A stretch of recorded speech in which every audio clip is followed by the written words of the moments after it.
হ্যাঁ দর্শক, আপনারা দেখতে পাচ্ছেন আমরা এখন রয়েছি পল্টনের আওয়ামী লীগ কার্যালয়ের সামনে। বিভিন্ন জায়গার বিক্ষোভের খবর আপনারা ইতিমধ্যে জানতে পেরেছেন। বর্তমান কি পরিস্থিতি আছে আওয়ামী লীগ অফিসের সামনে, আমরা সেটা আপনাদেরকে দেখানোর চেষ্টা করছি।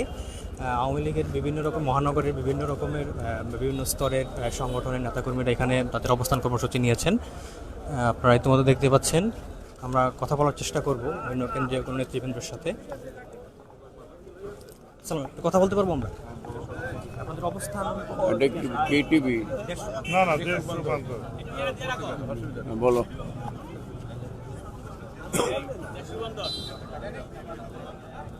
আপনাদের অবস্থানটা এখন এখানে কি উপলক্ষে এখানে আপনারা বসছেন? আমরা এমনি আজকে আমাদের আগস্টের মাসটা আমরা তো প্রতিদিনই এখানে বসবো।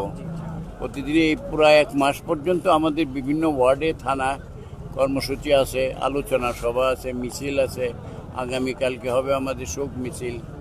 এই জন্য আমরা এখানে বসছি, সবার সাথে কথাবার্তা হচ্ছে। আমরা নিজ নিজ এলাকা আমাদের অফিস আছে এখানে, তো আমরা এমনি থাকি, অফিস তো আমাদের সবসময় থাকতেই হবে। থাকে। জামাতে ইসলাম এবং শিবিরের নিষিদ্ধের প্রজ্ঞাপনের বিষয়ে কিছু বলার আছে কিনা? ওটা যে সিদ্ধান্ত নিয়েছে, রাজনৈতিক সিদ্ধান্ত, ঠিকই আছে, ঠিকই আছে। ওদের বাতিল করে বিক্ষোভের বা হচ্ছে যে অন্য রকমের নাশকতার কোনো আশঙ্কা থেকে নাশকতা করলে দেখবে, ব্যবস্থা নেবে, ব্যবস্থা নেবে, আইনগত ব্যবস্থা। আপনাদের সাংগঠনিকভাবে কোনো রকমের পদক্ষেপ প্রতিহত করার আমাদের সংগঠনের উপর যদি আক্রান্ত হয় তাহলে সংগঠনও রাজনৈতিকভাবে জবাব দেবে, রাজনৈতিকভাবে জবাব দেবে। ঠিক আছে, ধন্যবাদ।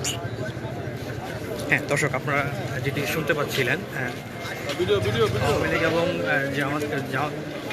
আওয়ামী লীগের বিভিন্ন স্তরের সংগঠনের নেতাকর্মীরা এখানে উপস্থিত আছেন। জামাত ইসলাম এবং ইসলাম ছাত্র শিবিরের নিষিদ্ধ করে যে প্রজ্ঞাপনটি গতকাল দেওয়া হয়েছিল, সেটি যদি নিয়ে জামাত ইসলাম এবং ইসলাম ছাত্র শিবির কোনো প্রকার নাশকতার চেষ্টা চালায়, সেক্ষেত্রে আওয়ামী লীগ সর্বাত্মকভাবে আওয়ামী লীগের বিভিন্ন স্তরের নেতাকর্মীরা প্রতিহত করার অঙ্গীকার করেছেন। আমরা বিভিন্ন নেতাকর্মীর সাথে কথা বলে জেনেছি। এছাড়া এদিকে আমরা দেখেছিলাম আওয়ামী আওয়ামী লীগ যুবলীগের মাসব্যাপী কার্যক্রমের 15 আগস্টের শহীদদের স্মরণে খাদ্য কার্যক্রম বিতরণের একটি বিষয় আমরা খেয়াল করেছিলাম। দর্শক, এই ছিল আওয়ামী লীগ কার্যালয়ের সর্বশেষ পরিস্থিতি।